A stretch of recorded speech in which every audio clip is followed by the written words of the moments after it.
But where would he be when he's released on earth? In a day which would be like a year. And then this creature spoke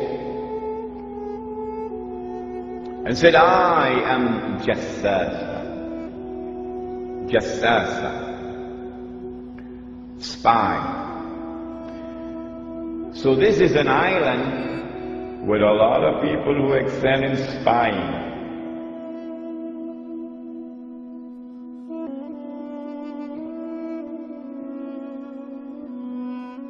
11th century Europe was ruled by the Church, which held a firm grip on the hearts and minds of the people. This power enabled Pope Urban II to wage war on the Muslim Caliphate and crusade in what he called a War of the Cross, to recapture the land of Jerusalem. It had been under Muslim rule since the year 637, but in 1099 this rule was brought to a bloody and sudden end.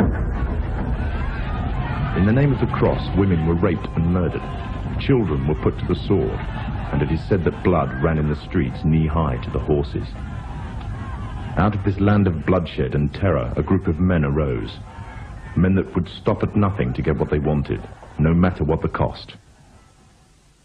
20 years after Jerusalem was taken, the Dome of the Rock was seized by a group of warrior monks calling themselves the Knights of the Temple of Solomon, or more simply, the Knights Templars. In Jerusalem, the Templars began to deviate further and further away from the practices of Christianity. They learnt the secret arts of the Kabbalah, an ancient form of Jewish magic, along with its dark rites and rituals. The Jews had learnt the arts from the pagans of ancient Egypt during the times of enslavement to the Pharaoh, and developed them into Babylon at the time of Nebuchadnezzar. In 1307, King Philippe of France arrested them for charges of denial of Christ, homosexuality, and idol worship, as well as magic. In 1314, Pope Clement V declared all Templars as heretics to Christianity, ordering all their properties to be seized. Their leader, Jacques de Molay, was captured and burnt to the stake. The Templars were cornered, and just when it seemed they were finished forever, a glimmer of hope arose from a seemingly certain end. They were to find a safe haven as well as an ally. But not in France. In fact, in a country in a desperate struggle for independence against the English, the country of Scotland. For some, Scotland's hope of independence had died with the death of William Wallace. However, to the King of Scotland, Robert the Bruce, the arrival of the Templars gave him a new secret weapon. Their experience, gained over 200 years of fighting the mighty armies of Islam, had made them expert in combat and warfare, and more than a match for any army brought before them. In 1314, the Templars, allied with Robert the Bruce and his army, took to the fields of Bannockburn in the long-awaited showdown with the English. Robert the Bruce's foresight paid off. The 25,000-strong English army suffered a humiliating defeat at the hands of only 6,500 men. The dream of an independent Scotland had finally been achieved. The Templars had brought themselves back from the brink of destruction, and never again would they allow themselves to be destroyed. This time, they would control the country by controlling its kings, and in order to preserve their secret order, the Templars would have to die, or more precisely, the name would have to die. The Templars, who had escaped Europe, were finally laid to rest in Roslin Chapel, Scotland, which stands to this day as sign of their presence in Britain. Their descendants became the true power of Scotland. In 1603, the death of Queen Elizabeth I left England without an heir to the throne. By virtue of descent, King James V of Scotland became King of England. In doing so, Scotland and England joined to form a new kingdom, and the power that the Templars held over Scotland spread to give them a firm grip on the whole of Great Britain. For over 100 years, the Templars concealed their activities, fading into the background until they were little known and little remembered. However, they did not cease to keep a firm grip on Britain. All the time they were planning, regrouping, and infiltrating positions of power in all corners of the kingdom. In 1717, the Templars made their reappearance in Europe. They had grown in both number and strength, and were now ready to coin a new identity, free from their reputation of the past, and given credibility by none other than the monarchy and aristocracy of England. And the name they chose for themselves was a name that will be known by many, but understood by a few. This new name, the Freemasons.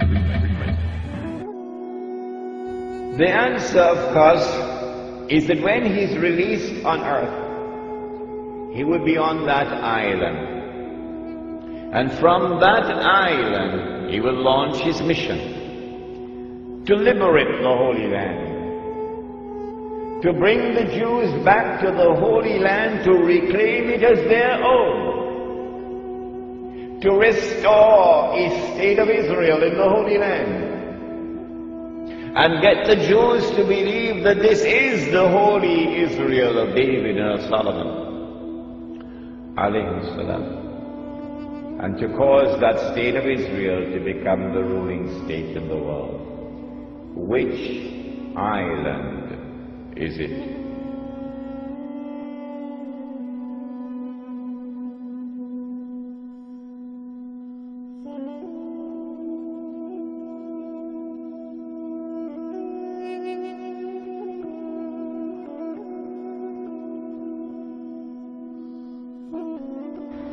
An amazing thing has happened.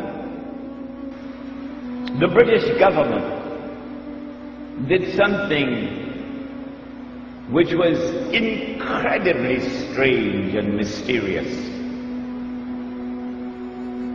In Britain, which is now the prince of the secular world, the secular world takes religion out of politics. And Britain is the prince of the secular world. Britain issues a declaration known as the Balfour Declaration in November 1917 that it is the intention of His Majesty's government to work for the establishment of a Jewish national home in the Holy Land. Did you hear that? The only thing stranger than that ever occurred in history was the day that the cow jumped over the moon. Why would a secular state, which leads the world of secular states, declare its intention to work for the establishment of a Jewish national home, meaning a Jewish state, in the Holy Land? 2 months later, this was October 1917, in December 1917, it is the British Army, led by General Allenby, which defeats the Ottoman Islamic Army and liberates the Holy Land. And when Allenby entered into Jerusalem, the British general declared, "Today, the Crusades are over." Oh, but the Crusades were supposed to have been Christian wars. And you are now a secular state. You're not a Christian state, you're a secular state. How come a secular Britain is continuing a crusade started by the Pope 1,000 years before? That's strange. That is incredibly strange. Between 1918 and 1948, it is the island of Britain which ruled over the Holy Land on a mandate conferred by the League of Nations. And during that period of time, with tremendous deception, while pretending to keep the Jews out, Britain opened the doors for the Jews of Europe to enter into the Holy Land. and to reclaim it as their own.